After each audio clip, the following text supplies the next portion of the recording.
Kā atšķirt veiksmīgus cilvēkus no neveiksmīgiem? Kā izdarīt tā, lai jūsu dzīvē patstāvīgi būtu uz baltās līnijas? Pirmām kārtām ir jāpārstāj žēloties, ciest un nīdēt, jo ar to jūs ne tikai pasvītrojat šos notikumus. Jā, jums liekas, ka jūs kontrolējat faktus, bet patiesībā notiek sekojošais. Jūs dodat savai zemapziņai precīzus signālus. Man viss ir slikti, zemapziņa visu dzird. Daudz no jums varbūt ir dzirdējuši mīmu par eņģeli, kurš sēž uz pleca un pilnībā pierakst visu savu saimnieku vēlēšanās.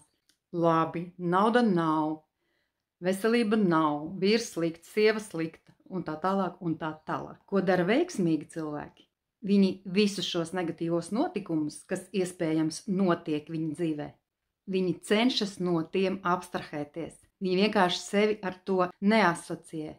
Un ko dara neveiksmīgi cilvēki? Viņi otrādāk sevi asociē ar neveiksmīgiem notikumiem dzīvē, un uz tiem veiksmīgiem notikumiem viņi otrādāk saka, jā, mēdz būt, bet tas nav par mani.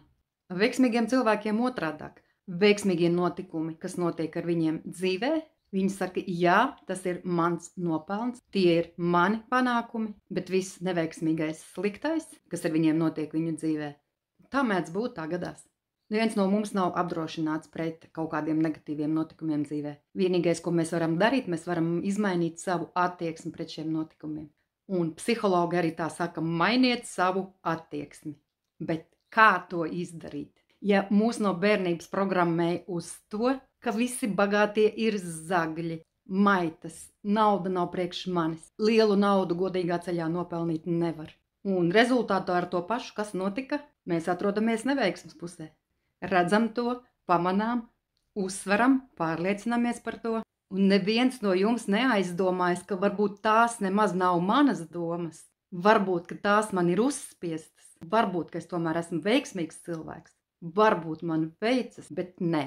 Jūs atrodat apstiprinājumu tam, ka man neveicas, man nesanāk, jums nesanāk, bet daudzi pat nemēģina, necenšas kaut ko mainīt, jo vienkārši ir pārliecināti, ka viņam tas neizdosies. Un tikai tad, kad mēs pārprogrammējam savā galvā visus šos uzstādījumus, tikai tad var notikt izmaiņas dzīvē. Un tikai tad cilvēks var sākt pamanīt kaut kādas pozitīvas pārmaiņas. Tad viņa dzīvē sāk parādīties notikumi, kas nes viņam finanses, jaunas iepazīšanās, labas attiecības, un dzīve sāk mainīties cilvēkam pilnībā. Bet ne visi ir cienīgi izmainīt savu dzīvi. Daudziem vēl vajag izciest, izpirkt savu vainu, kāds naudā, kāds ar savu dzīvību, kāds ar veselību, jo tas nav katram dots. Un ja tu tomēr saproti, ka tu gribi sākt kaut ko savā dzīvē izmainīt, raksti man personīgi, es tev pastāstīšu, kas tev ir darāms.